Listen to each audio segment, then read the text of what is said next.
Muy buenas noches con todos. Muy buenas noches con todos. Bienvenidos a la Casa del Pueblo del Partido Aprista Peruano de Miraflores.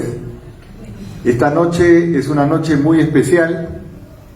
Vamos a presentar dos importantes publicaciones.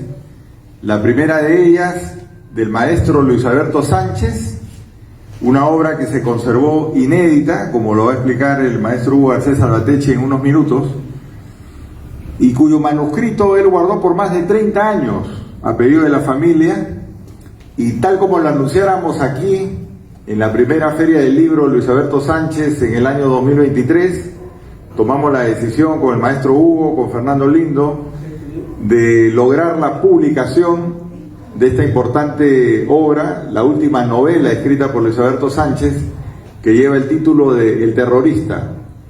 Esta publicación, en su momento escrita en los álgidos días de la violencia de los años 80, Luis Alberto Sánchez hizo un gran esfuerzo por hacer una interpretación sobre el fenómeno terrorista en el Perú.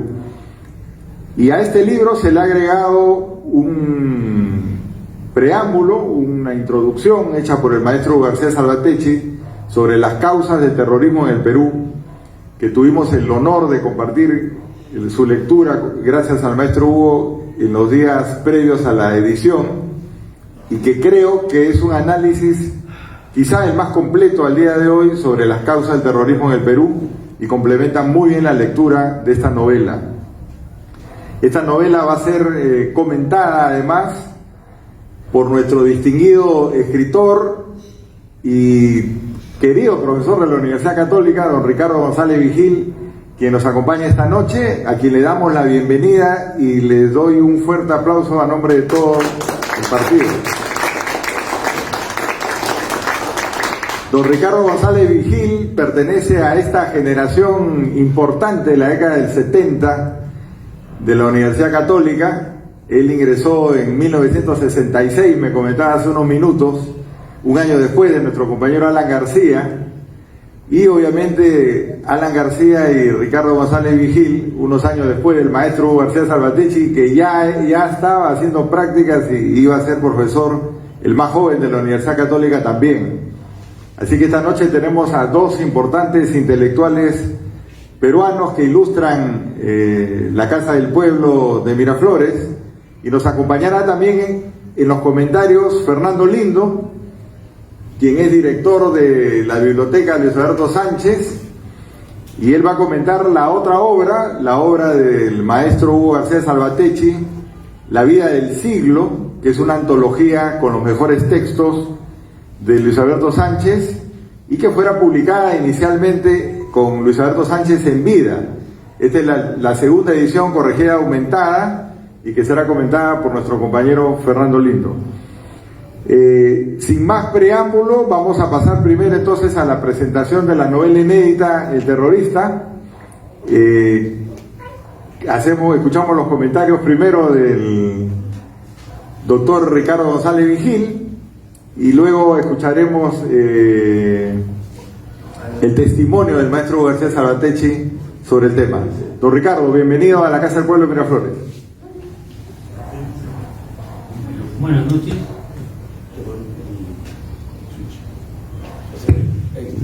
Buenas noches. Bueno, quiero agradecer a Hugo García Salvatecchi, añejo amigo, antiguo amigo de la Universidad Católica, por haberme dado esta oportunidad, ¿no?, de estar presente en esta mesa, presentando una obra que dejó inédita Luis Alberto Sánchez, el maestro Sánchez, y compartiendo la mesa también con amigos que conozco ahora. También me parece muy buena que se haya reeditado la antología La vida del siglo, ¿no?, que es una estupenda introducción para leer ese doctor océano del siglo XX que fue Sánchez, ¿no? Entonces, lo atribuyo a la amistad de Hugo el que me haya elegido, ¿no? Porque hay personas probablemente más capacitadas que yo para enfocar el libro de Sánchez, no tanto el aspecto literario que me corresponde, sino para ver el tema mismo, ¿no? Creo que por eso lo atribuyo a la amistad que él me haya elegido.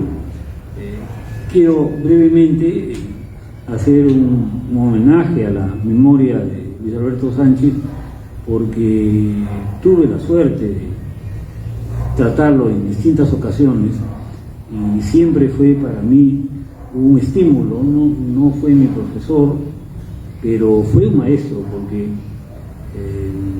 varias veces lo visité en su estudio en Queromoquegua, en la calle Primera, ¿no?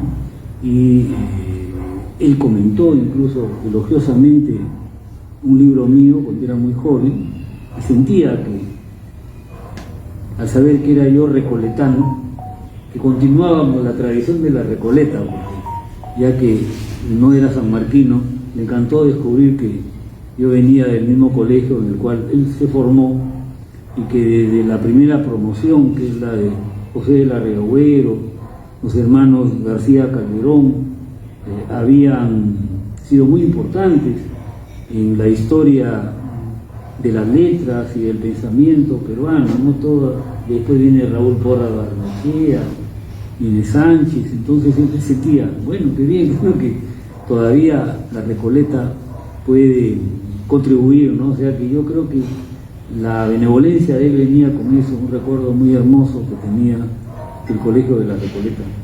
Por eso conversé con él en su programa de televisión, La Hora de Luis Alberto Sánchez.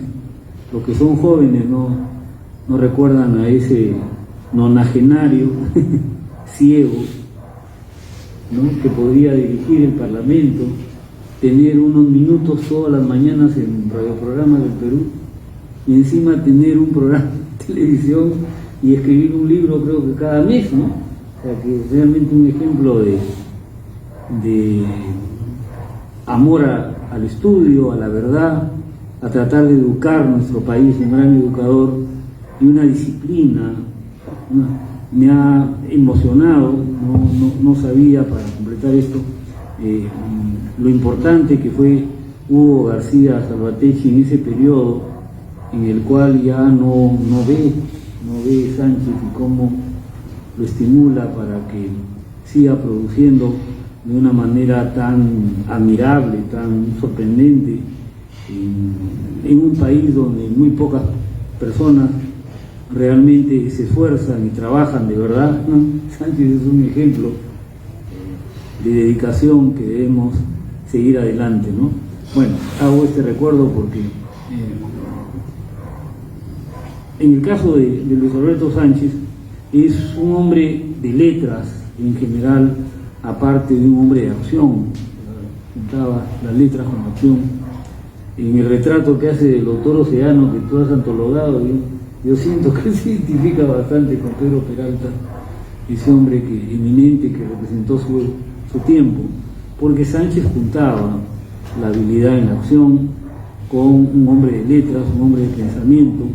Y digo de letras porque dominaba todo el campo de la literatura, la lengua, lo que ahora se llama ciencias históricos-sociales, el pensamiento. Era realmente una persona que tenía una formación muy completa, ¿no? Uno de los exponentes más ilustres de la llamada generación del centenario, que es la generación de Porra, de Jorge Basadre, que es la generación de César Vallejo, de Águila Torre, de Mariate, etcétera, etcétera, ¿no? Sánchez. Y bueno, dentro del APRA me estaba olvidando, también Antenor Orrego es una figura de primera magnitud de esa generación extraordinaria, que creo que es la mejor generación que hasta ahora ha dado el Perú, ¿no? Basta pensar en estos líderes, pienso, y en la cumbre literaria que es Vallejo para toda la... Bueno, Sánchez, como varios, ¿no? Porque tal generación fue uno de los grandes hombres de letras, y dentro de la multiplicidad de Sánchez se ha hecho más conocido como historiador de la literatura, como crítico literario, y con toda razón, porque fue una de las figuras más grandes que ha dado América Latina en esos campos, ¿no? Yo, por ejemplo, les recomiendo, a mí la obra que más me deja pasmado de Sánchez es su historia de las literaturas americanas en 4 tomos. Para mí es la muestra máxima de los conocimientos de Sánchez, toda su obra, porque habla de todas las historias en lengua española, en lengua portuguesa, en lengua francesa y en lengua inglesa. No conozco ninguna otra persona sola, porque hay historias colectivas, que haya dado cuenta de toda la producción de la literatura de América del Norte, América del Centro, América del Sur, y en las 4 lenguas principales, y con una capacidad para establecer comparación entre uno y otro. Creo que es para mí la obra más extraordinaria que produjo Sánchez. Entonces uno lo conoce más, pero Sánchez también era un creador literario, ¿no? Y muchas de estas grandes figuras a veces han terminado dejando en segundo plano, ¿no?, su pasión por la poesía, por la novela, por cosas un poco. El mismo José Carlos Mariátegui, ¿no?, es como un poeta, un narrador oculto, ¿no? Y cuando uno lo descubre tiene talento. Muchas de estas figuras. Entonces en Sánchez se olvida que él, no de una forma tan continua, pero a lo largo de su vida, escribió muchas novelas y escribió también esa forma intermedia, que es lo que se llama la biografía novelada. Entonces, Sánchez, además es un traductor increíble, ¿no? Traduce a Joyce, ¿no?, los dublineses, y cuando está en Chile, publica en los años 30 un panorama de la literatura mundial. Estaba realmente al día. Tú ves cómo leía y sabía lo actual, no estaba esperando que lo traduzcan. Es una capacidad de conocer lo que estaba ocurriendo en la literatura, ¿no? Él pudo quizá dedicarle más esfuerzo, pero se multiplicó. Pero, por ejemplo, tardíamente recogieron una novela corta que se llama Orcoma, ¿no?, que se inspira tú lo cuentas ahí en el prólogo acá, en un viaje que hace una nave que se llamaba Orcoma, ¿no? Y estoy hablando de un texto que hace Sánchez en 1932 y que está influido por Ulises de Joyce. Dios, o sea, cuando te hablas un poco de cómo aquí en el Perú se asimila el Ulises, no el primer Joyce, que es más fácil, el Ulises, el artista adolescente, que lo menciona La Casa de Cartón, sino el Joyce más bravo, ¿no?, el monólogo interior, la focalización diversa. Este joven Sánchez hace un texto muy digno, ¿eh? Pues, quizá tan autoexigente, soñando quizá en desarrollarlo, ¿no?, lo mantuvo inédito 50 años. Yo quedé sorprendido cuando se publicó Orcoma, porque caramba, eso se tendría que haber dicho, porque se habla de cómo hay gente de la vanguardia peruana que tenía ciertos contactos, por ejemplo, a Alberto Barayanos, que colaboraba en la misma revista que colaboraba Joyce, Transition. O sea, hay algunos contactos, pero esto es más radical. Cuando uno lee los textos de Barayanos o de otros que escriben a finales de los años 20 y 30, ninguno es tan explorador del monólogo interior como hace Sánchez acá, y uno después tiene que estar hablando de que mucho después gente de la generación de 50 te hablan de Carlos Eduardo Zabaleta, te hablan de Osvaldo Reynoso, de quien sea, del propio Vargas Llosa, pero ya Sánchez, o sea, y yo veo que él quizá era muy consciente de la multiplicidad de tareas y muy autoexigente. Ahí pudo desarrollar más los textos de vanguardia.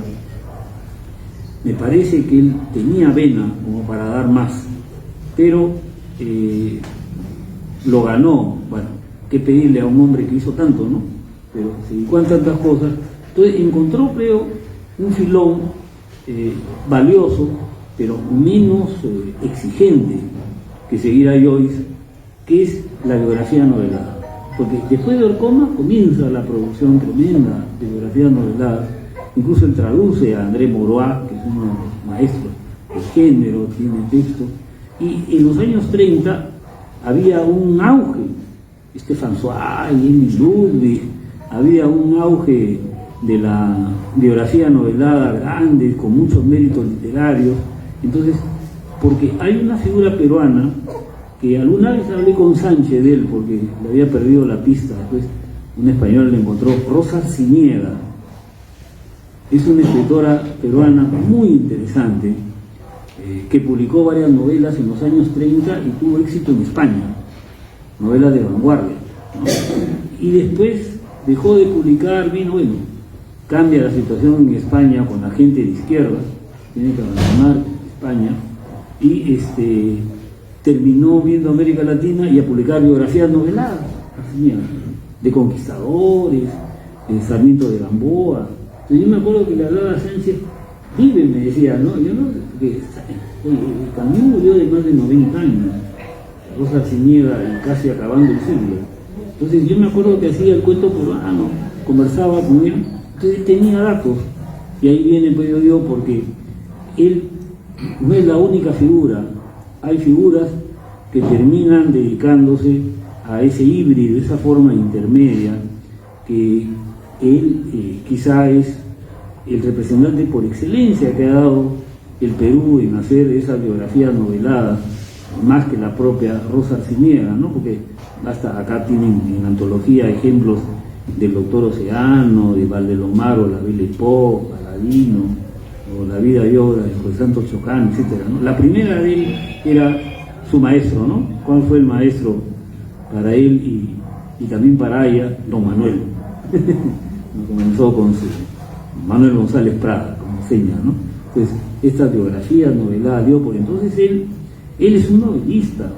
E incluso, si ustedes leen con atención su testimonio personal, todo, Sánchez narra. Sánchez no es ese crítico sesudo, pesado. Sánchez es ameno, pícaro. Quien lo escuchó alguna vez, que tuve el placer, Sánchez era muy ameno. Ya me imagino cómo sería en clase, no lo tuve, pero lo escuchaba. Sánchez realmente era una lección todo el rato de contar por esto, lo otro. Tenía condiciones literarias. Dio un poco para rastrear esa zona que relativamente no la puso en el primer plano en su multiplicidad vital. Pero aquí viene un ciclo que pueden ver en la bibliografía tan completa del libro de Diego García. Él tiene un ciclo que precisamente se dedica a escribir en la época que casi ya no veía. Y comienza esos libros que le saca Mosca Azul, los señores, los burgueses, los no sé qué, ¿no? Comienza todo un ciclo. En la etapa final de él no son tanto las biografías noveladas, ya no, mucho más. Bueno, me olvidaba también está la biografía de Aya, ¿no? El político, las biografías noveladas, ¿no? Pero yo me doy cuenta que en la fase final de él optó más bien por hacer estos relatos que son casi una crónica novelada de estamentos sociales del Perú, desde los que podrían pertenecer a lo que Basadre llamó la República Oligárquica, ¿no? Hasta llegar acá. Entonces uno ve cómo va.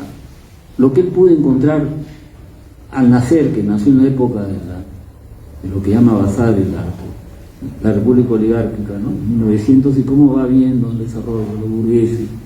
Y dentro de ese proyecto yo creo que llega al final a dejar inédito y sin terminar, sin pulir, esta manera de narrar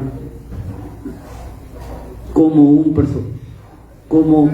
personaje, por su origen, por su contexto, por el tipo de educación que recibe, y él no termina asumiendo la mentalidad terrorista de Sendero Luminoso. Entonces ya el cuadro del terrorismo, del terrorista, pues viene. Yo creo que había que leerlo dentro de todo ese cuadro global porque dialoga con las otras novelas, los burgueses, todo eso. Entonces es un tipo de novela que se sabe que es un documento también social, un documento sociopolítico, lo busca, ¿no es cierto? Y él, con todo el conocimiento que tiene, logra producir un cuadro valioso, me parece, para reflexionar sobre la sociedad. Recuerden ustedes que el gran Balzac, Honoré Balzac, decía que el novelista es el historiador de la vida privada de las naciones. El novelista te hace vivir lo que los datos históricos de una historiografía de archivo, documentada, te da más una información del engranaje, pero no te hace sentir la sensibilidad, cómo es la gente, cuáles son los valores humanos que están detrás de las posiciones históricas. Entonces eso se lo propone acá, mostrando a través de un personaje su familia, su origen, las lecturas que hace y cómo va cayendo en el juego del proselitismo. Es interesante cómo a un personaje le pone Cahuide, que es un personaje clave. Cahuide es yo creo todo un guiño, ¿no? Porque así se llamaba la célula del Partido Comunista en San Marcos, la célula Cahuide, en las épocas que Sánchez debe haber sufrido un montón, además que motivó crear la Villarreal para expulsar mapristas. ¿No? Yo creo que en él, la célula Cahuide la dirigía don Isaac Humala, que todavía vive, y se formó ahí Mario Vargas Llosa cuando era estudiante de San Marcos. Creo que busco un poco el juego, porque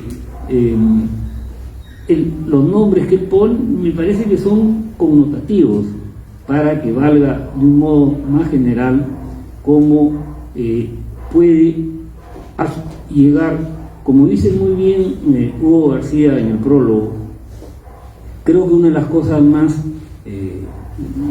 nefandas que usan los terroristas es enclaustrarse en las universidades y abusar del principio de la autonomía universitaria. Entonces reclaman que San Marcos se había vuelto un reducto, ¿no? Y no podía penetrar las fuerzas del orden, porque reclamaban. Entonces, como dice Hugo García en el prólogo, la autonomía universitaria debe comenzar porque una universidad no dependa de ningún partido político. Muy buena reflexión. O sea, si una universidad se vuelve instrumento de maquinación de un partido político, ya vendió su autonomía. Es muy buena la reflexión. Y como Hugo ha peinado toda la historia de la filosofía, ha fatigado, como diría Borges, ha fatigado toda la historia de la filosofía y sabe mucho del pensamiento sociopolítico, y hablaba de estos temas con Luis Alberto Sánchez, ¿no? Hugo sabe muy bien cómo se encontraba argucias para usar la universidad como nido, ¿no? Bueno, no solo acá, por supuesto, la más famosa es San Cristóbal de Huamanga, pero se ha usado el pretexto de la universidad, defender la autonomía, porque no hay la autonomía debe comenzar por no depender. Así como González Prada no quería que uno dependa de curas, ni de clérigos, ni nada, también no hay que depender de ninguna facción política que utilice la universidad como una escuela para preparar sus cuadros, ¿no? Pues, muy bien. Y Sánchez plantean este juego y cómo lo enredan al protagonista, y hay traiciones. Si la leen también hay su componente de amor, ¿no? Pero todo está al servicio de un plan de utilizar la universidad para una posición extremista, revolucionaria. Lamentablemente la novela quedó sin terminar, sin pulir, pero tal como está, ha hecho muy bien Hugo García en entregarla, porque se suma bastante bien al cuadro global que ha trazado de la historia social y política Luis Alberto Sánchez.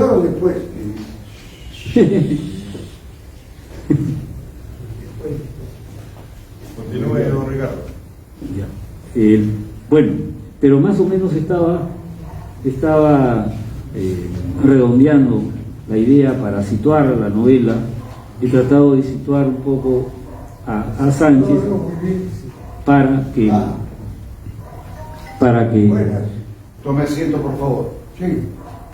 No sé. Ay, sí.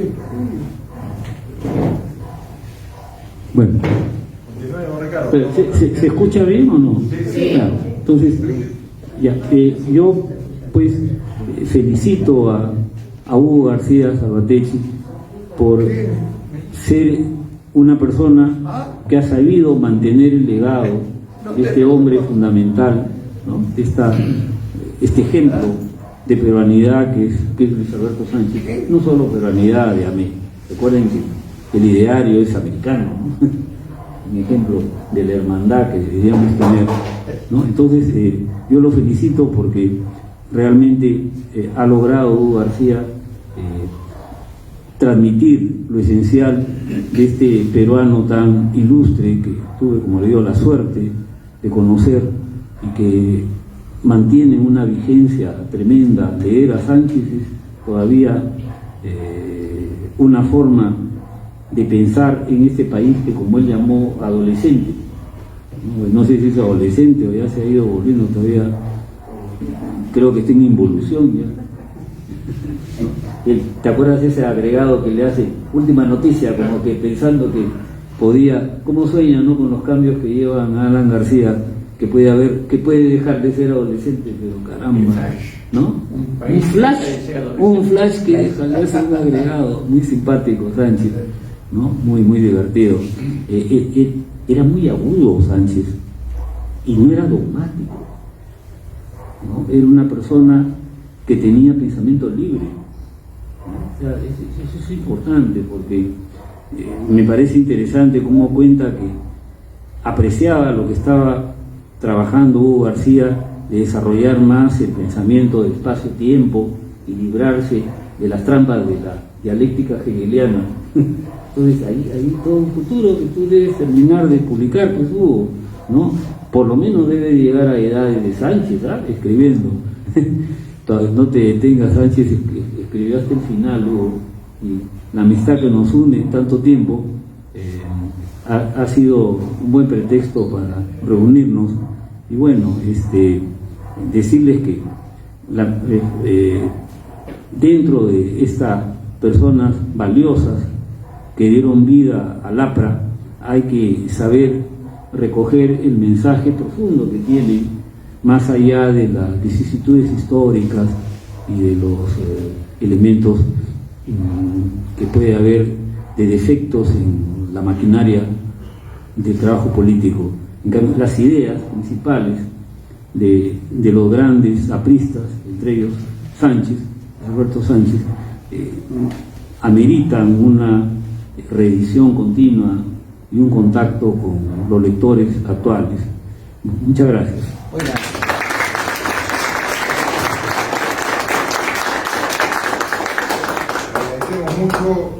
Agradecemos mucho a don Ricardo González Vigil por su comentario y su testimonio también, porque conocí en vida al maestro Luis Alberto Sánchez.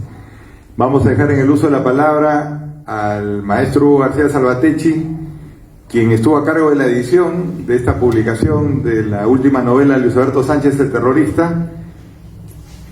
Maestro Hugo, tenga muchas usted. gracias.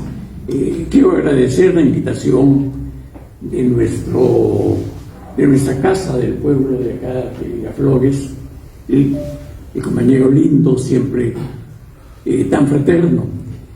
De modo especial quiero agradecer la presencia de Ricardo González Vigil, una de las figuras más destacadas académicas del país. Nos conocemos hace muchísimos años, estuvimos juntos en la Universidad Católica ya desde los inicios de la década de los 70. Y de ese momento entre nosotros ha habido una amistad sumamente profunda, transparente y en ningún momento con ningún tipo de sombras. Además, soy testigo especial de gran afecto y de gran respeto que el maestro Luis Alberto Sánchez sentía por Ricardo González Vigil. Eso lo puedo atestiguar, que incluso en más de una oportunidad nos encontramos no solamente en su estudio de Moquegua, sino también en su casa. Entonces, soy testigo de ese aprecio. Para mí es muy difícil hablar del maestro Sánchez porque tiene una carga emotiva, personal, muy profunda. Si bien lo conocí físicamente a Luis Alberto Sánchez recién a inicios de 1968, hay una relación familiar muy estrecha y muy antigua. Su compañero de carpeta en el Colegio de la Recoleta, tanto en la primaria como en la secundaria, fue mi tío David Ambrosini Salvatecci, uno de los fundadores del Círculo Deportivo Italiano. Fue su compañero de carpeta incluso. Luis Alberto Sánchez, con esa fina ironía que tenía, me decía: el bachiche no podía pasar como el más inteligente de la promoción porque estaba yo, pero sin duda era el más pintón, no, propio de Luis Alberto. Además, a través de mi tío David, entabló una amistad muy estrecha con mis abuelos maternos. Conoció a mi madre y a mis tías cuando eran muy niñas. Yo no lo conocí cuando nací porque él estaba desterrado fuera del país, y posteriormente, cuando regresó en sus primeros años, yo estaba en el seminario. Recién lo conocí cuando salí del seminario a inicio del 68, por más que era una figura sumamente querida, respetada y cercana a toda mi familia materna. Cuando fui a hablar con Luis Alberto Sánchez, previamente coordiné la cita con la persona que todavía en ese momento le decía tío, Armando Villanueva del Campo. Armando me dijo: ten mucho cuidado porque tú eres un típico representante de la católica y por lo tanto eres medio creidito y medio escrito académicamente, y los intelectuales en ese punto son sumamente perceptivos y celosos. Entonces no lo contradigas en nada. Y fui a verlo un poco con cierto temor. Luis Alberto apenas ya no oía bien, por lo tanto lo que le decía, solamente lo que le dijo la secretaria, me dijo: yo lo hacía mayor, lo que pasaba que como era muy delgado, realmente en ese entonces aparentaba mucho menos edad de la que tenía. Incluso posteriormente, siendo ya profesor principal de la Universidad Católica, cuando tomaba ómnibus me cobraban pasaje escolar, porque por lo delgado no aparentaba menos edad de la que tenía. Luis Alberto me dijo: le digo, soy hijo, y antes que termine, es hijo de Victoria y nieto de Pipo y de Rosa. Se acordaba perfectamente, ¿no? Y ahí me dio una gran lección de maestro. Es una de las grandes lecciones que he recibido en mi vida de lo que es ser maestro. Yo le pedí que me asesorase, que me ayudase en preparar mi tesis sobre González Prada, tanto del bachillerato como del doctorado. Y él me dijo lo siguiente: fíjate, Hugo, todo lo que se escribió sobre González Prada hasta 1922, en que publiqué mi tesis sobre González Prada, fue calco, copia, reflexión, comentario de lo que había escrito Ventuga, García Calderón.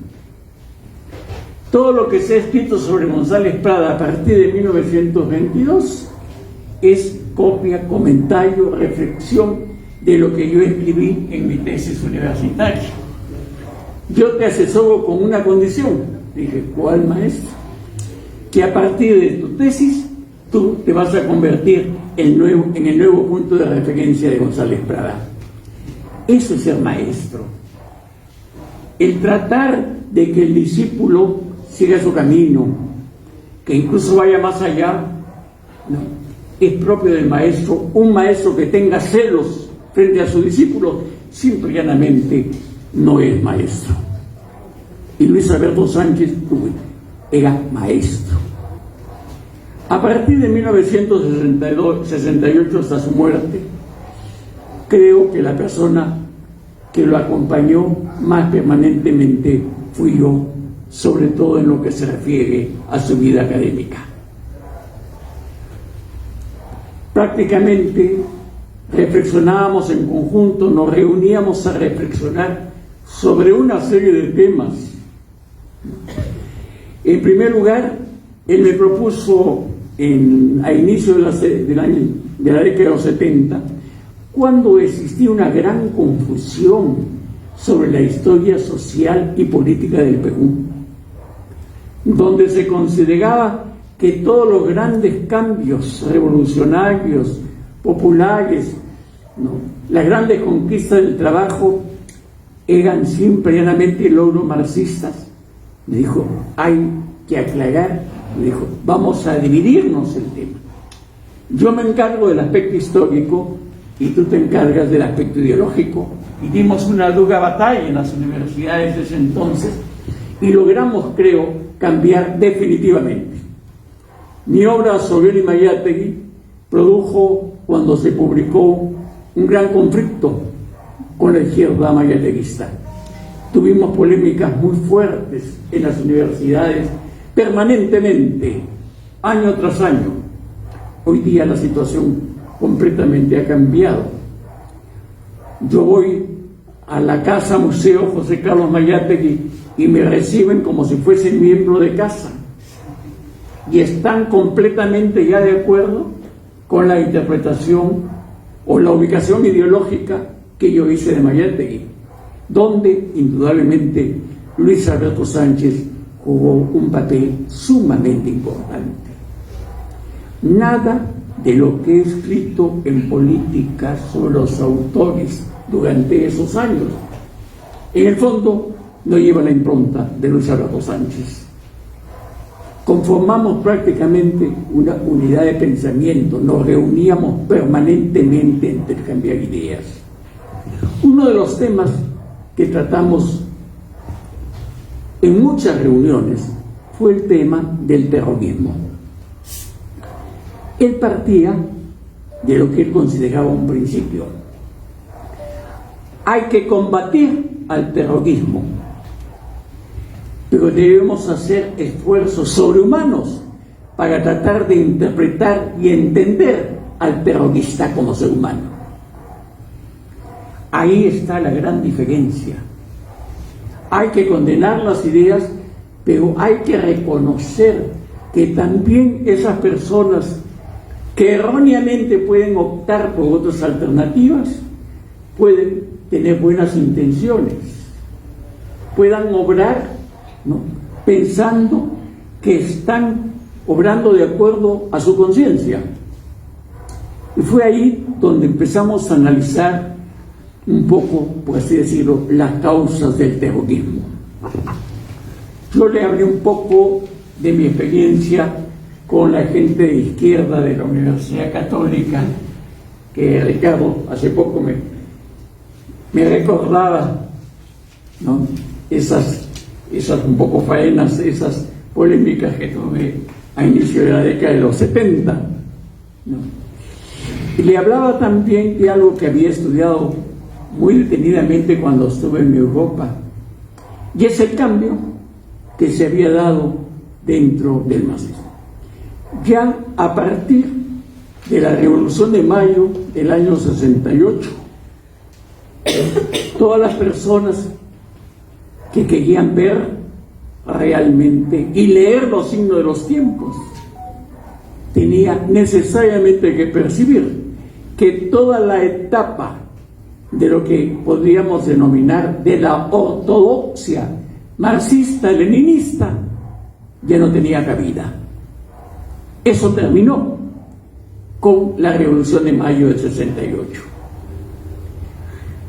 En el año, a inicio de los 70, Sartre empezó a escribir una serie de artículos, a los que le siguió también Bertrand Russell, en el que señalaba cuál sería la nueva orientación de un maoísmo, pero no del maoísmo chino, sino de un maoísmo completamente rehecho, por así decirlo, en París. Se dejaba a un lado, por ser completamente inconsistente, la dictadura del proletariado. Desde el momento en que el proletariado es triunfante, deja de ser proletariado y se termina convirtiendo, lo desee o no lo desee, en la clase explotadora y la clase que manda. No hay posibilidad lógica de lo contrario. Se desechó todo eso y se señaló que lo que había que hacer era nuevamente retornar un poco al viejo y al primitivo anarquismo, al anarquismo incluso anterior a Proudhon, donde lo que valía era lo que se denominaba la propaganda por el hecho, el acto terrorista individual, donde no debían programarse las cosas. Si un militante se encontraba frente a un ministro y podía eliminarlo, lo elimina, simple y llanamente. Toda esa táctica del viejo terrorismo nihilista anterior, reitero, a las reflexiones de Proudhon, se trataban de rescatar. Entonces, la nueva táctica era nuevamente táctica terrorista. En segundo lugar, lo que se proponía era que el Estado intervenga, que el Estado necesariamente asuma una actitud de defensa de la sociedad y persiga. Porque el Estado, cuando lucha contra el terrorismo, en toda lucha, nunca se saben las consecuencias. Y por lo tanto, necesariamente el Estado en algún momento se va a poner fuera de la ley, fuera de la Constitución. Entonces hay que propiciar simplemente que el Estado intervenga, que el Estado se enfrente en la lucha, para a partir de ese momento señalar que el Estado es el enemigo de los derechos humanos, es el enemigo, y que es el Estado el que empieza a violar la ley. Y el tercer punto, el gran aliado, es los derechos humanos. Hay que partir de que defendemos los derechos humanos.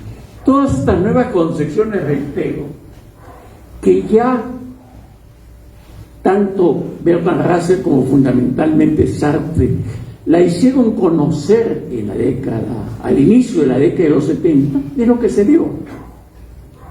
Entonces, dentro de todo este planteamiento empezamos a ver todas las circunstancias, las condiciones que se habían dado para que surja el terrorismo. Entonces, gran parte, o casi en su totalidad, de la introducción que yo he escrito a la obra El terrorista de Sánchez, es producto de esas larguísimas reflexiones que tuve con el maestro Sánchez, y no tengo ningún temor de decir que representan en gran medida el pensamiento también de Luis Alberto. El terrorista fue una novela que él preparó con el fin no de asumir la defensa del terrorismo, pero tampoco de condenarlo. No hace ningún tipo de juicio valorativo. Lo que trata de hacer es presentar un poco la psicología, no solo de un individuo, sino la psicología familiar, que propicia que una persona que ha heredado las frustraciones del abuelo, las frustraciones del padre y sus propias frustraciones, asuma una posición anarquista. Por lo tanto, es una novela que trata de interpretar psicológicamente no al terrorismo, sino al terrorista como ser humano. Es una novela que no la terminó en sus detalles, estaba todavía rehaciéndola, leyéndola. No es una obra acabada, indudablemente no va a significar para la posteridad una de las obras cumbres de Luis Alberto Sánchez. Es en el fondo una modesta contribución, pero que ayuda precisamente a interpretar el fenómeno bajo un aspecto netamente humano, el aspecto del terrorista como ser humano. Cuando murió Luis Alberto Sánchez, eran los momentos más cruciales de la lucha contra el terrorismo. Solamente cabía enfrentarse abiertamente y condenarlo abiertamente. Por lo tanto, una novela del tipo de la escrita por Luis Alberto Sánchez podía ser mal interpretada. No era su momento histórico de publicarla. Los hijos pensaron en un momento destruirla, pero su esposa, la tía Rosita, como yo siempre la llamé, impuso su criterio, porque en el fondo la esposa siempre se mostró, a mi entender, ¿no?, más sabia, más prudente que los hijos, ¿eh? Ella veía también muy lejos la tía Rosita. Es una mujer excepcional. La tía Rosita dijo no, entre otras cosas, así como me entregaron el archivo de Luis Alberto Sánchez, dándome el poder para que yo destruyese algunos documentos que no deberían quedar en la historia, lo que es una gran responsabilidad para una persona. Me dieron también la novela, que acá está, acá la tengo, el original, ¿no?, para que después de 20 años como mínimo vea yo si era factible publicarla o en su defecto la destruyese. La he cuidado, he guardado secreto. Creo que nadie ha escuchado de mis labios durante todos estos años que existía esta novela. La he guardado para el momento oportuno y después, viendo la situación actual, creo que era importante que se publique, incluso sin hacerle arreglos. Hay algunas pequeñas contradicciones en la argumentación. La he publicado tal como se me dio, pero que puede ayudar ya dentro de este nuevo elemento que se debe tomar, y es que una cosa es el terrorismo al que hay que condenar con todas las fuerzas y las armas que estén a nuestro alcance, siempre y cuando sean, por supuesto, legítimas. Y otra cosa es considerar que el terrorista es de por sí en su naturaleza malo. Puede ser un hombre equivocado, pero bien intencionado. Y creo que esto ayuda para crear una sociedad que sea comprensiva más que condenada. Por lo tanto, decido publicar esa novela sin hacer adendum. Y, por último, quiero que este original quede acá depositado en esta casa del pueblo, en este instituto Luis Alberto Sánchez.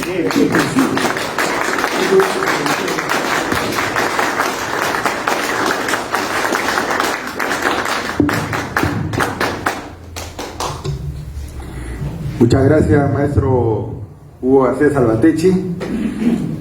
Como bien ha mencionado, la Casa del Pueblo de Miraflores no solamente tiene una biblioteca que lleva el nombre del maestro Luis Alberto Sánchez y que cada año organizamos una feria de libro, sino que gracias al impulso y a la muy buena predisposición del maestro Hugo García Salvatecchi, estamos convirtiendo esa biblioteca Luis Alberto Sánchez en la biblioteca de Luis Alberto Sánchez, que se está cada día alimentando con documentos personales del maestro Luis Alberto Sánchez, sus diplomas, sus condecoraciones y también el acervo bibliográfico que próximamente será entregado cuando tengamos listos los ambientes para recibir y poder inaugurar la biblioteca de Luis Alberto Sánchez, que juntamente con la biblioteca del maestro Víctor Raúl Ayala Torre en Vía Mercedes serán pues dos horizontes culturales importantes, uno en Miraflores y el otro en Ate Vitarte. Muchísimas gracias, maestro Hugo y don Ricardo, por haber presentado y comentado esta importante obra, que ahí la pueden comprar quienes deseen, se está vendiendo. Ahí nuestra compañera Cecilia está mencionando que ya compró con un ejemplar. Muchas gracias. No quisiera continuar sin mencionar la presencia de nuestra compañera Marinés Valdivia, que ha sido nuestra candidata a vicepresidenta en estas últimas elecciones, que nos acompaña.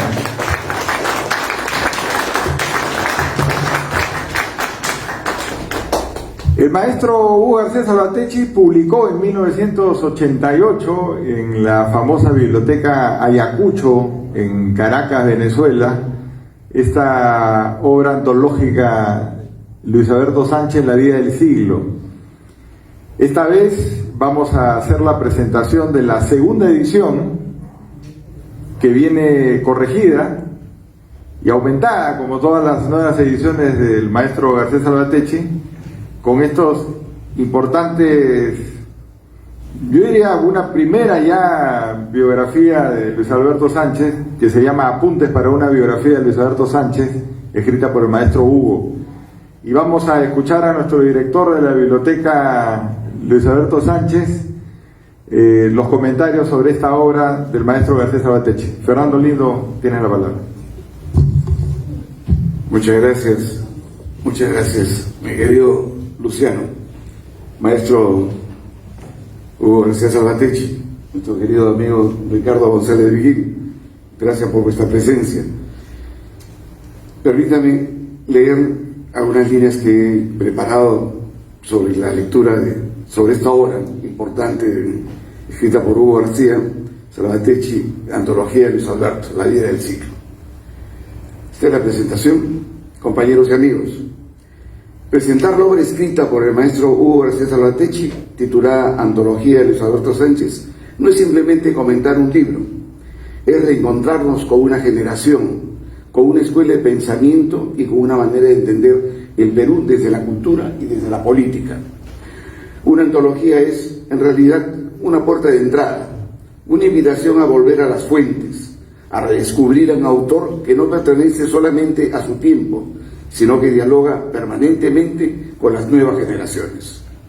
Y eso es particularmente cierto cuando hablamos de Luis Alberto Sánchez, una de las figuras intelectuales más influyentes del siglo XX. Yo no me acerqué a Luis Alberto Sánchez desde la academia, me acerqué a él siendo muy joven, alrededor de los 20 años, ya militante, aprendiz todavía, con más preguntas que respuestas, y encontré en sus páginas algo que marcó profundamente mi formación.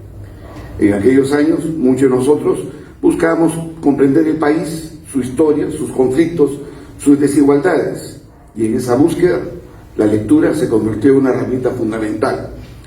Recuerdo cuando leí Los burgueses, no era una lectura fría ni distante. Luis Alberto nos llevaba de la mano por la historia, nos situaba en medio de las conversaciones, de las intrigas, de las luchas políticas. Los personajes dejaban de ser nombres en un libro y se convertían en figuras vivas, reconocibles, humanas. La historia dejaba de ser un relato lejano para convertirse en experiencia. Era como si el lector caminara por las calles de aquella Lima de otros tiempos, escuchando los debates de las élites, comprendiendo las tensiones sociales y políticas que iban configurando el país. Más adelante, al haber visto y vivido en Chile, comprendí otra dimensión, la del destierro, la del exilio político en los años 30. Allí no solo narraba hechos, transmitía dignidad.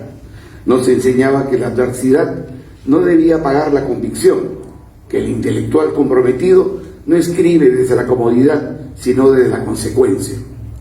A través de esas páginas comprendíamos que la historia del Perú también estaba marcada por el sacrificio de quienes defendieron sus ideas, aun cuando ello significara persecución, cárcel o exilio. Pero aquellas no fueron las únicas lecturas que marcaron esa etapa de formación. En la década de los 70 y en los primeros años de los 80, tuve también la oportunidad de acercarme a otras obras fundamentales de Luis Alberto Sánchez, que ayudaban a comprender la historia del movimiento aprista y de la vida política nacional. Entre ellas recuerdo especialmente Apuntes para una biografía del APRA, particularmente sus tomos dedicados a los primeros pasos y una larga guerra civil. En esas páginas, Luis Alberto reconstruye con extraordinaria claridad los momentos iniciales del movimiento aprista y las duras confrontaciones políticas que marcaron su trayectoria en el Perú. No era una narración distante, era la historia contada por alguien que había sido testigo, protagonista y analista de su tiempo. A esas lecturas se sumaron textos como la juramentación de Diego Beltrán, Los Señores y Aya de la Torre y el Apra. En ellos se revelaba otra de sus grandes virtudes, la capacidad de analizar la política peruana sin perder nunca la dimensión humana de sus protagonistas. Luis Alberto Sánchez tenía una capacidad narrativa excepcional, sabía describir ambientes, reconstruir episodios históricos y, al mismo tiempo, reflexionar sobre el sentido profundo de los acontecimientos. Y eso fue lo que muchos de nosotros aprendimos a través de sus libros, a mirar el mundo con una visión de búsqueda constante de justicia, de educación y de igualdad. Luis Alberto Sánchez tenía una virtud extraordinaria: enseñaba historia sin que el lector sintiera que estaba siendo instruido. Formaba conciencia mientras relataba episodios. Nos ayudaba a entender que la política no es solo coyuntura, sino proceso histórico. No es ambición personal, sino responsabilidad colectiva. Por eso, esta antología preparada por Hugo García Salvatecchi tiene un valor especial. Una antología no es una simple recopilación, es una toma de posición, es la selección consciente de los textos que mejor representan el espíritu de un autor. Es ofrecer una puerta de entrada a quienes no han recorrido aún toda su obra. Y en ese sentido, el trabajo de Hugo García Salvatecchi merece un reconocimiento especial, porque realizar una antología de un autor tan prolífico como Luis Alberto Sánchez implica no solo conocimiento de su obra, sino también sensibilidad intelectual para identificar aquellos textos que condensan su pensamiento. Hugo, al realizar esta antología, cumple una tarea que va más allá de lo editorial, preserva y transmite una escuela de pensamiento, porque Luis Alberto no fue únicamente un historiador de la literatura, fue un hombre de partido, un parlamentario, un exiliado, un maestro universitario. Representa esa tradición del pensamiento peruano que entiende que cultura y política no pueden caminar separadas. En él convivían el intelectual, el militante, el historiador y el educador, y esa combinación le permitió interpretar la realidad peruana con una profundidad poco común. En estos tiempos, cuando la política muchas veces parece desprovista de formación doctrinaria y profundidad histórica, volver a Luis Alberto Sánchez no es un ejercicio nostálgico, es un acto de responsabilidad. Leerlo hoy significa recordar que la democracia se defiende con ideas, que la justicia social se construye con educación y que la igualdad no es una consigna pasajera, sino una tarea permanente de las sociedades que aspiran a ser verdaderamente justas. Como decía Luis Alberto Sánchez, la historia no se contempla, se interpreta para transformarla. Esa frase resume su legado. No escribió para el aplauso pasajero, escribió para formar conciencia histórica, para que cada generación comprendiera su papel en el proceso mayor de la nación. Y esa conciencia no termina en nuestras fronteras, porque el pensamiento de Luis Alberto siempre tuvo proyección latinoamericana. Entendió que el Perú no se explica aislado, sino en diálogo con su entorno andino y continental. Comprendió que nuestros pueblos comparten problemas, desafíos y aspiraciones comunes, y que la integración cultural y política de América Latina es parte de un proyecto mayor de justicia y desarrollo para nuestros pueblos. Permítame terminar con una reflexión personal.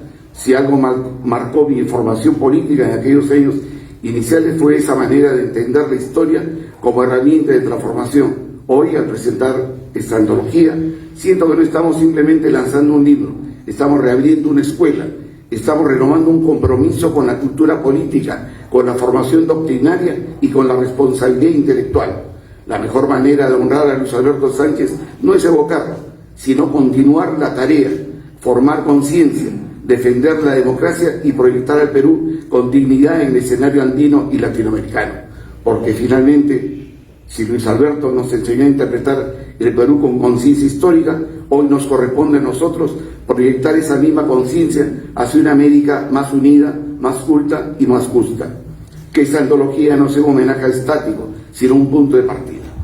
Felicitaciones, mi querido compañero Hugo.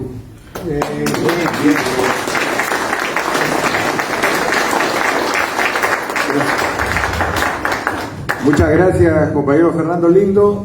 Y no sé si el maestro Hugo quiere hacer algunas palabras finales. Muchas gracias, Fernando, por tus palabras, siempre estimulantes, siempre precisas, siempre dichas con el corazón abierto.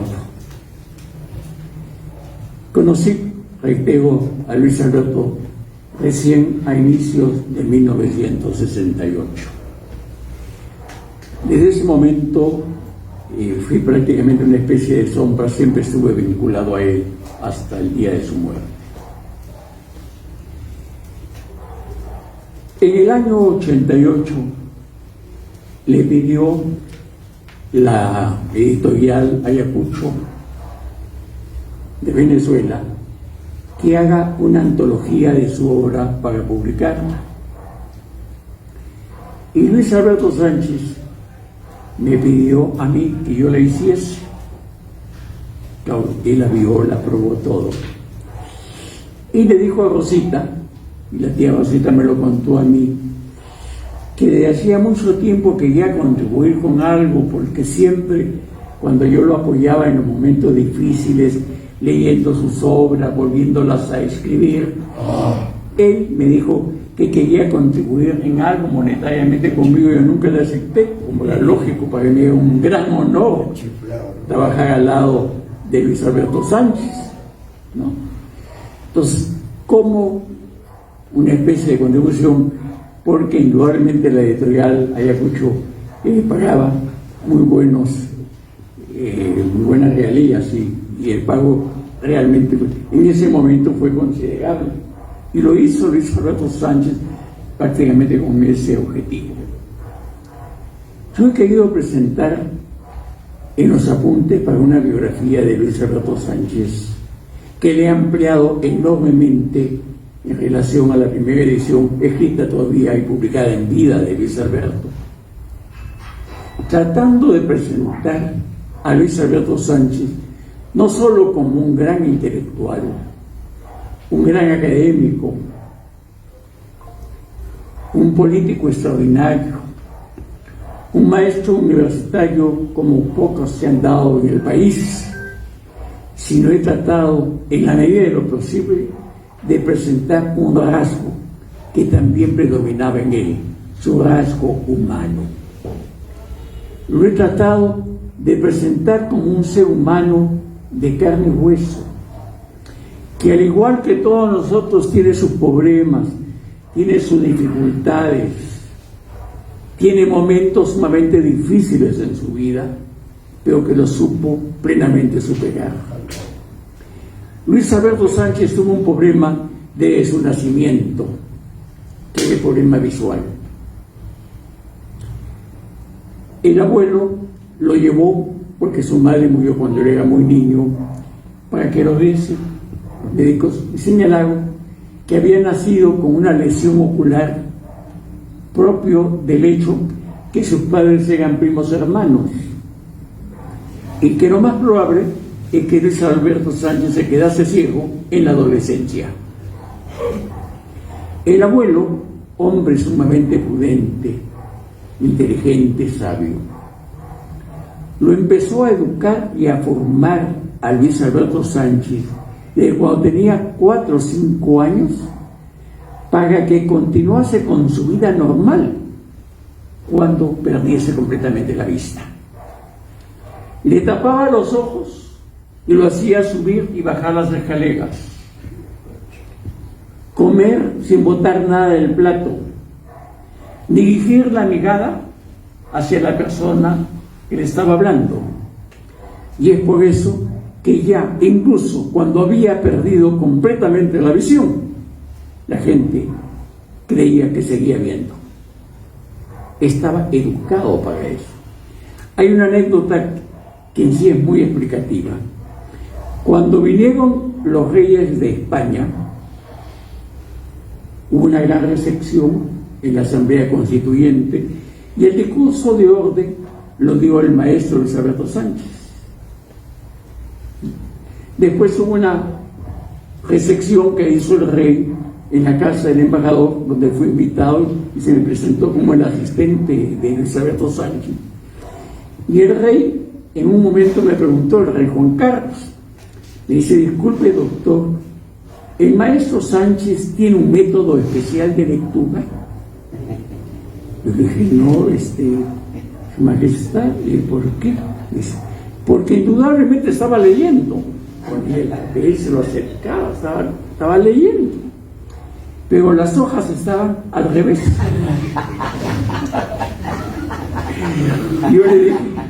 Yo le dije: fíjese, maestro, fíjese, Majestad, el maestro Sánchez simplemente no ve.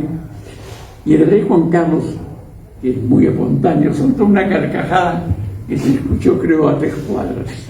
Pero efectivamente la gente se enteraba tarde que Luis Alberto Sánchez no veía, porque lo había preparado el abuelo para afrontar, creo que es uno de los pocos casos en el mundo, de un hombre completamente ciego, que jamás mostró que era ciego y que seguía con su vida normal. No. Y este es un ejemplo muy grande. Cuando viajé a Italia a hacer mi posgrado, Luis Alberto Sánchez todavía tenía una ventanita, como él la llamaba, porque fue perdiendo completamente la visión periférica y solo tenía una ventana que se fue reduciendo. Esa ventanita le permitía que, si bien se chocaba con una persona porque no la veía, de repente alguien estaba leyendo algo y él se acercaba y le decía: acá hay un error de ortografía, porque caía justo en la ventanita. No, pero está chiflado. Y fue así como yo lo dejé a Luis Alberto cuando viajé a hacer mi posgrado a Italia. No. Bueno, hay que acostumbrarse a todo, ¿no? La cosa es que a mi retorno lo fui a visitar al maestro Sánchez. Estaba en su casa, que tenía pues una cantidad de luces en el techo enorme, casi cegaban esas luces. Y cuando terminamos de conversar, salimos y yo apago las luces y el maestro Sánchez automáticamente las prende. Yo le dije: maestro Sánchez, ya las he apagado. Y él voltea y me dijo: no, están apagadas. Cuando las luces estaban prendidas, con lo que se demostraba que ya no veía absolutamente nada. Ya había perdido completamente la vista. Cuando bueno,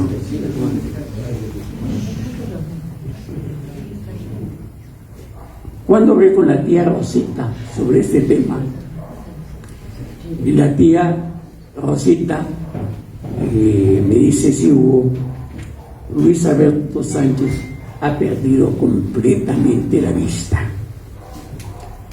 pero le ha venido una profunda, diríamos, caída psicológica, frustración, y ha intentado suicidarse. Lo digo todo esto porque está dentro de lo humano y sobre todo del modo como supo él levantarse frente a todo esto, ¿no? Yo le dije: tía Rosita, el problema no es ese, porque él fue educado para quedarse ciego. El problema es simple y llanamente que no tiene quien le lea, no escribe. Llegan los momentos del pleno ostracismo. En la revolución militar estaba completamente aislado. Poco después vinieron nuevamente los programas de televisión, su vida pública, y ya indudablemente se renovó, vino la constituyente, ¿no? Lo que hay que hacer es tratar de que nuevamente encuentre sentido en su vida. Y así fue. Había un empleado provinciano llamado Celestino, que tenía indudablemente un acento que no era el acento capitalino, por llamarlo de algún modo, y lo empecé a entrenar para que lea correctamente. Y él se dedicó a leerme a Luis Alberto Sánchez. Ya estaba solucionado ese problema, el problema de la lectura. El otro, entonces le digo, fíjese maestro, antes de viajar a Europa usted tenía muchas ilusiones y estaba planeando escribir en varios tomos la bibliografía del aprismo. Entonces él me dice, y en tono amargo me dijo, Hugo, tú eres muy inteligente para no haberte dado cuenta que ya no veo nada. Esa es la respuesta que sinceramente yo esperaba. Y dije, fíjese maestro, usted durante muchos años escribía a máquina sin ver el teclado. Por lo tanto, no hay diferencia cualitativa. Siga sentándose en la máquina y escriba. Me pasa lo que escribe, yo lo vuelvo a leer, ¿no? Si hay algún error, algo tipo, lo corrijo, lo paso nuevamente a limpio, se lo leo para que se lo apruebe y se mande así a la imprenta. Y fue así como se escribió los volúmenes de apuntes para una biografía del APRA. Yo no podía, sin embargo, dar esa asistencia permanente. En ese momento yo era gerente de una empresa muy grande, Sedapal, además de ser profesor de la Católica. Entonces pasamos al segundo momento, que él dictase en la grabadora, grabase, y a partir de la grabación, y es así como se publicaron todas las siguientes obras. Eso, simultáneamente, como mi hermano militar tenía cierta influencia dentro del gobierno militar, solicité para que se le empiecen a dar programas, empezó a salir programas, vino la constituyente y nuevamente fue rodeado de amigos. Terminó completamente, Luis Alberto Sánchez volvió a ser el que siempre fue, y que incluso fue presidente en funciones de la constituyente. Fue realmente un ser humano que nos enseña que todo ser humano puede tener dificultades, puede tener momentos difíciles, puede tener frustraciones en su vida, puede pasar por momentos de una profunda depresión, pero se tiene que tener la voluntad para superarlos. Y Luis Alberto la tuvo. Luis Alberto Sánchez fue fundamentalmente un maestro, un ser humano y un maestro en todo el sentido de la palabra. Dentro de los temas que analizamos conjuntamente hay muchos, reitero lo que dije anteriormente. Ninguna de mis obras políticas son obras que hayan sido escritas sin su intervención. Son obras que yo las he preparado, se las he leído, he escuchado sus reflexiones, y creo que también contribuye un poquito nada más en lo que publicó a partir de eso, porque había una estrecha vinculación. Y eso es algo muy importante, y es con lo que yo termino mi apunte para una biografía del APRA, y también lo señalo, creo, en mi prólogo al terrorista. La amistad que puede darse, incluso con una distancia enorme de edad. Yo tuve en mi vida dos grandes maestros, y estos dos grandes maestros eran contemporáneos. En mi etapa, hasta 1968, sobre todo cuando estuve en el seminario, mi gran maestro, el que me formó, y al que yo siempre reconozco como el gran maestro que me guió en la filosofía, el padre Alcides Fanelo, era contemporáneo de Luis Alberto Sánchez. Y entablaba una amistad tan profunda, como él me decía, refiriéndose a autores del pasado, me decía: Hugo, cuando estudies a un autor, tienes que convertirte en Platón cuando estudies a Platón, pensar como Platón, convertirte y pensar como Lutero cuando trabajes e investigues a Lutero. Lo más importante es calar la lógica interna del pensamiento, la razón.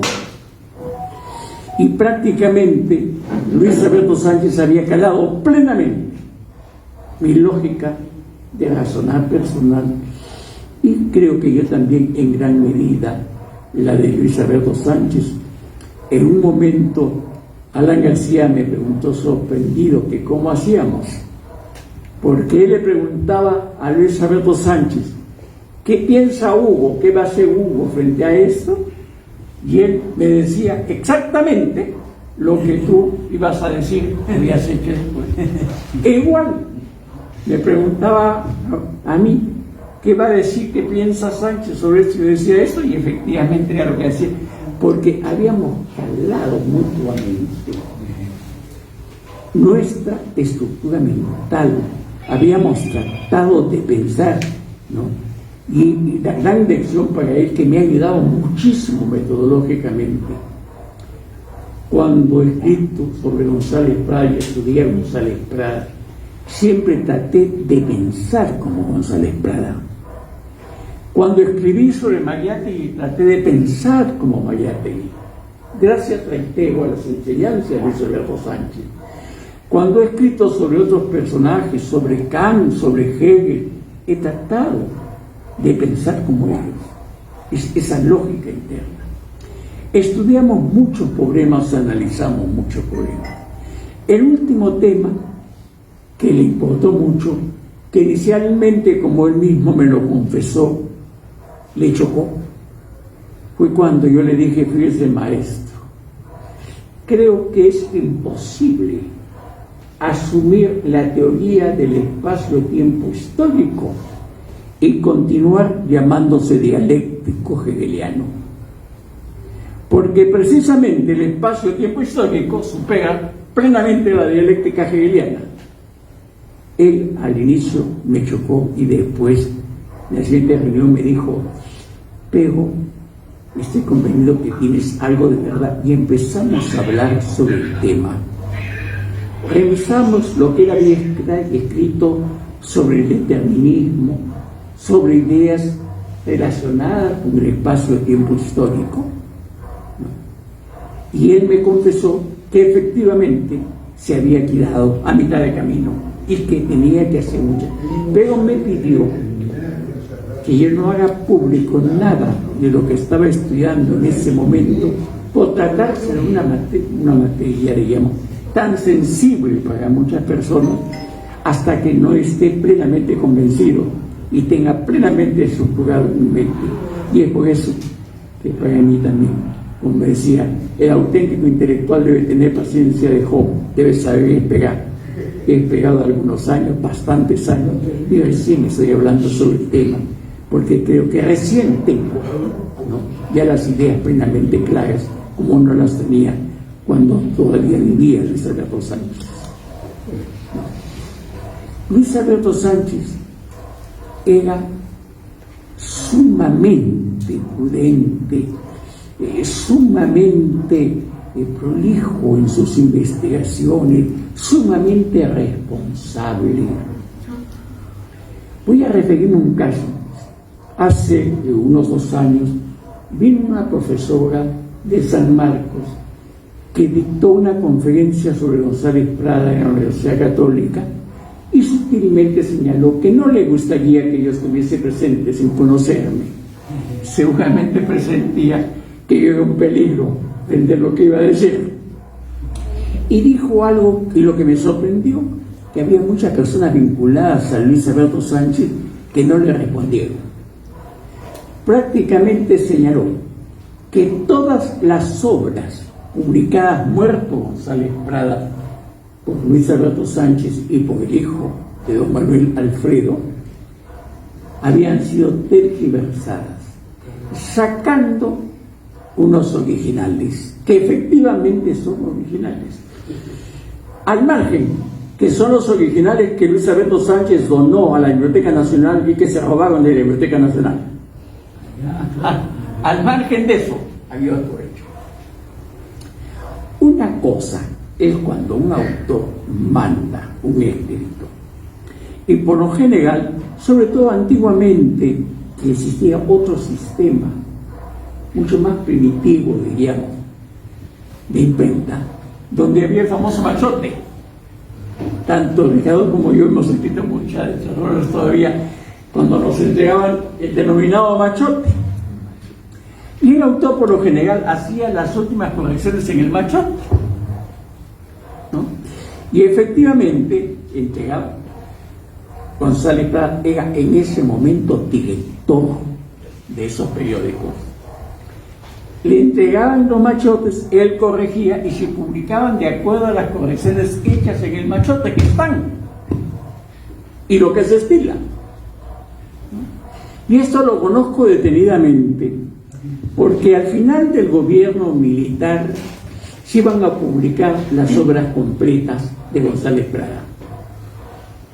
Y como iba a despegarse, fue vetado Luis Alberto Sánchez. Entonces Luis Alberto Sánchez me propuso, para que yo sea el editor, que sea yo quien las edite, las obras completas sobre el maestro González Prada. Y lo primero que me pidió es que haga una nueva certificación partiendo de los machotes, y yo la hice. Y Luis Alberto atrás mío, que sea muy cuidadoso, era muy escrupuloso. Y efectivamente, o sea, eso lo conozco detenidamente por ese motivo. A Dios gracias, el ministro de Educación de ese entonces dijo: hablar de Hugo García Salvatierra y hablar de Luis Alberto Sánchez es lo mismo, y también yo fui vetado. Lo que fue providencial, porque al poco tiempo vino el gobierno de Belaúnde y esas obras se publicaron, teniendo como editor a quien tenía que ser el editor, Luis Alberto Sánchez. Entonces, esa decisión de ese ministro fue sumamente acertada y la historia debe agradecérselo, porque se hizo justicia. El editor tenía que ser. Claro, no, en tiempo de Alan García. Y no, pues, se publicaron en tiempo de Belaúnde. Las obras. Claro, las otras sí. Directamente investigar Pedro Castellano. Sí. Bueno. Entonces, las cosas, sí, perfecto, sí, pero se publicaron ya con él, claro, tienes razón, tienes razón, lo pidió en el gobierno de Belaúnde, pero si se echaba un poco para atrás, y después, acá la memoria de Ricardo.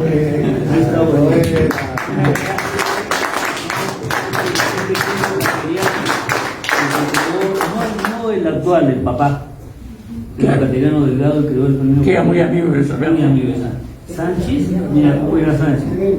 Un día viene todito, porque estaba el presidente del Congreso. Viene una comitiva tremenda a Petroperú, todos los directores, todos bajaron.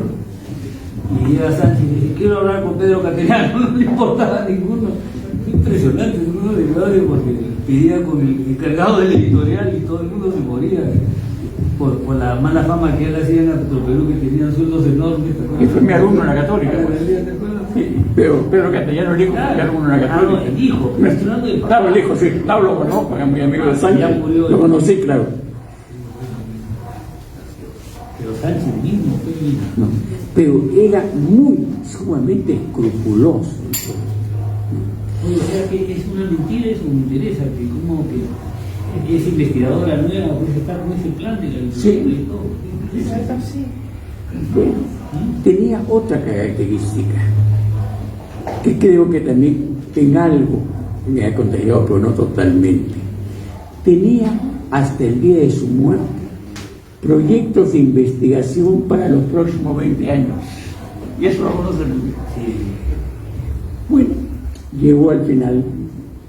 Era un hombre dijo que era inmortal. Sí. Respondiéndole que la atacó. Un hombre es inmortal. con una gran objetividad que él mismo se da cuenta de las cosas, se da cuenta que su fin ya llegaba.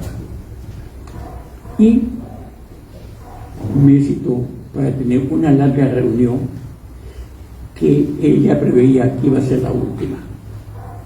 Y de hecho fue la última reunión de ese tipo. Para acomodar las ideas, para darme una serie de reflexiones, de recomendaciones para el futuro, para que analice detenidamente más la teoría del espacio-tiempo histórico, entre otras cosas, donde, debo de confesarlo, ahora han pasado muchos años, se mostraba también sumamente pesimista frente al futuro inmediato. Está sumamente pesimista cuando me dijo el APRA va a pasar un mal momento. Incluso no sería nada raro que termine casi desapareciendo. Pero tiene una ideología que si se aprovecha, si se le descuba, y en eso tú podrías jugar un papel para nuevamente renacer, como en su época floreciente. Se murió con mucha, diríamos, tristeza del futuro inmediato del APRA, pero simultáneamente con gran optimismo sobre el futuro posterior del APRA. Muy bien.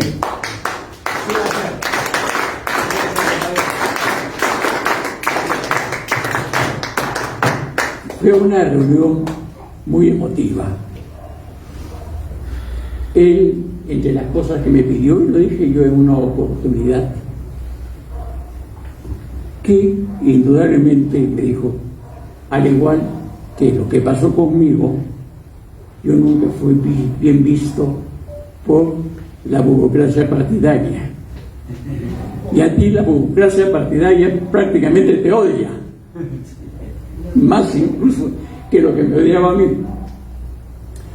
Pero me dijo, nunca dejes a un lado la APRA. Yo fui, él ya sabía, ya de ese entonces, que se estaba preparando mi acusación constitucional y que esa acusación constitucional la estaba presentando la célula parlamentaria aprista. Yo lo sabía porque lo de la izquierda se lo habían dicho a mi hermano, entonces tenía las dos informaciones y pasó. Pero son cosas del momento. Él le dio al APRA infinitamente más de lo que recibió del APRA, ¿no? Yo he hecho lo posible, teniendo en cuenta la experiencia de Sánchez, de nunca pedirle nada al APRA y no tratar de tener nada por el APRA. Y soy lo que soy, sin ningún concurso del APRA. No. Y en eso me ayudó la experiencia que vi en el maestro Luis Alberto Sánchez. Luis Alberto Sánchez fue muy emotivo. Se le terminaron, aunque ya eso era un poco común en los últimos años de su vida, ¿no?, que le viniesen las lágrimas a los ojos. Estando incluso en una oportunidad, ya lo digo, han pasado muchos años, y lo digo, diríamos, como diría en un momento Kierkegaard, con temor y temblor, que el mayor gesto que yo he recibido en mi vida. Estábamos en su oficina en Moquegua, conjuntamente con el papá de Rocío y con nuestro amigo también dentista. Y Luis Alberto Sánchez estaba con lagrimones. Y yo le dije, maestro, me dijo, Hugo, hay algo que nunca le voy a perdonar a la vida. Dije, maestro, no puede hablar así. Usted ha sido presidente en funciones de la República, ha sido senador, rector de San Marcos, ha recibido muchas cosas. No, me dijo, jamás le voy a perdonar a la vida que tú no seas mi hijo. Creo que es lo mayor que una persona podría haber escuchado. Era muy emocionante. Yo realmente salí sumamente conmovido de esa reunión y me encontré con un gran amigo mío que también admiraba mucho a Luis Alberto Sánchez, y uno de los grandes amigos también que he tenido, el poeta César Calvo. Y le conté a César Calvo lo que había pasado. Y César, con esa genialidad y ese corazón que tenía, me dice: por favor, Huguito, déjame llorar por ti. Tú no te distraigas de tus reflexiones. Eso era también César Calvo. Yo quiero, ya soy una persona mayor, que me tengo que referir a la juventud. Lo más grande que alguien puede encontrar en la vida es una auténtica amistad. Y la amistad no tiene límites. Puede haber amistad entre una persona muy mayor y otra persona que podría haber sido su nieto. La amistad entre personas que piensan políticamente de modo distinto, como la amistad, por ejemplo, que tuve con Gustavo Valcárcel. Pero la amistad supera todo. Lo más grande que hay, que podemos encontrar en la vida, es la auténtica amistad. Pero, como dice un viejo dicho norteamericano, nadie puede pedir un gran amigo sin ser simultáneamente él un gran amigo, porque todo es doble. Luis Alberto Sánchez todavía vive en el país. No debe morir, vive permanentemente en nosotros. Lo que hemos tenido la fortuna de conocerlo, de estar cerca de él, tenemos permanentemente que poner su ejemplo, no solo de intelectual, de maestro, de gran escritor, sino ejemplo de un gran ser humano que superó las dificultades más graves que se pueden presentar de un ser humano. Muchas gracias.